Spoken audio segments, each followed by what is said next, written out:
My girlfriend is involved in a prank war with her guy friend that's lasted weeks, but now I think she is cheating because the pranks are getting out of pocket. My girlfriend of 2 years has had this male friend for a while. His name is Declan and I'm not his biggest fan, but I didn't want to impede on the friendship. So she told me last week that Declan pranked her by calling her up and pretending to be Jack Nicholson with one of those soundboards, so she wants to get him back. So as a joke, the next time we were over at his place she used his landline to call a sex hotline that charged by the minute and then just left the phone there.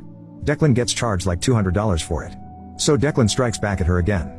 He comes over to her place for a party she was throwing, then hides this creepy headless doll in her closet. She finds it, freaks out, but then starts laughing. Now she wants to prank Declan even harder, so she knows he's scared of clowns and she literally makes this giant papier-mâché clown statue that's hollow on the inside.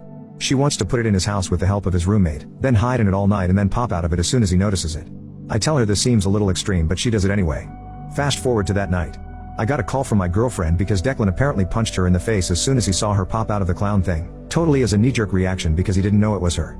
Her nose wound up getting broken and she had to go to the hospital. Now she's fine, although she is still wearing a splint, but she wants to continue pranking Declan. At this point should I put my foot down?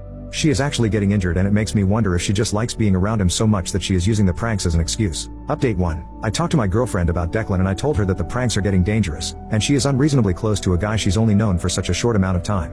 She literally refers to him as her brother and her BFF, but it's literally been 5 months since they've met. I thought she would react in a mature way, but instead she said, "This is why I'm always pranking Declan." At least Declan has a good sense of humor. I wouldn't even need to hang out with Declan if you weren't so uptight. So at least now I have confirmation that she hangs out with Declan specifically because she thinks I'm not good enough. We wind up having a screaming match, and the door rings so she goes to get it. It's this guy in a giant gorilla costume, who barges in and starts humping all our furniture. Immediately I assumed it's Declan, so I punched him in the face. He takes off the mask, but it's Declan's roommate Chad. Apparently Declan paid Chad $100 to scare us in the gorilla suit as a diversion, because he was right behind Chad. While Chad was humping our furniture, Declan snuck into our bedroom and put him underneath the mattress cover. So I tell both of these dudes to get the fudge out and stop pranking us. I thought I was finally standing up to Declan when finally my girlfriend told me that the prank was hilarious and she's going to give me time to cool off. She leaves with Chad and Declan, and keep in mind Chad's nose is still bleeding and he's wearing the gorilla suit. I haven't heard from her yet today, but I saw her post a picture of a bagel on Instagram this morning so I know she's awake. I still don't know where she slept last night or what happened with Declan. I want to break up because I'm so angry, but weirdly enough I still really love her and I don't want to waste 2 years. Update 2. I broke up with my girlfriend. I told her pretty much exactly what was suggested. I even told her that I thought her behavior with Declan was already an emotional affair if not a physical one. Not surprisingly, she flipped out at me and told me I was being emotionally abusive and controlling. She told me that every ex-boyfriend she's had has been emotionally abusive and I fall right into that category. Because she's only kind of living with me and technically not on the lease, it was pretty easy to kick her out. I wasn't sure if she was going to return to her old roommate, who has most of her stuff, or if she'd start living with Declan and Chad. When I asked her if she was going to move in with Declan, she told me it was no longer my business. Anyway, that night I tried to relax. I was pretty upset but pretty sure of my decision to dump her, and I felt like I could start new and meet someone else.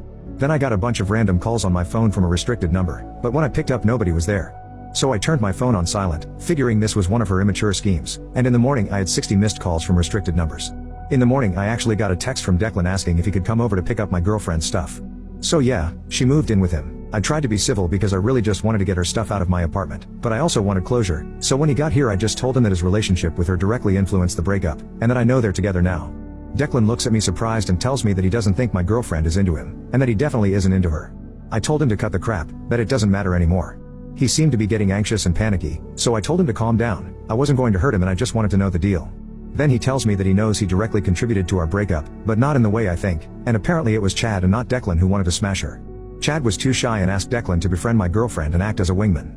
Declan has tons of female friends, so Chad thought he would effectively gain her trust. Declan insisted the reason he kept pranking her and being goofy was because he was hoping it would paint their relationship as clearly non-romantic. Apparently Chad paid him back for all the times he had to lose money in a prank, and Chad was actually the one paying for my girlfriend's broken nose. I told him, well, that was a stupid plan because my girlfriend moved in with you specifically to be with you, so that sucks for all three of you. Declan got extremely upset and seemed to be practically shaking at the idea that my girlfriend had feelings for him. So now my ex is living with the guy she has a crush on, who has no feelings for her, and a guy who has a crush on her but was too creepy and weird to say it. I hope they all have fun together. I'm sure she will contact me again once it dawns on her that the wrong guy is interested.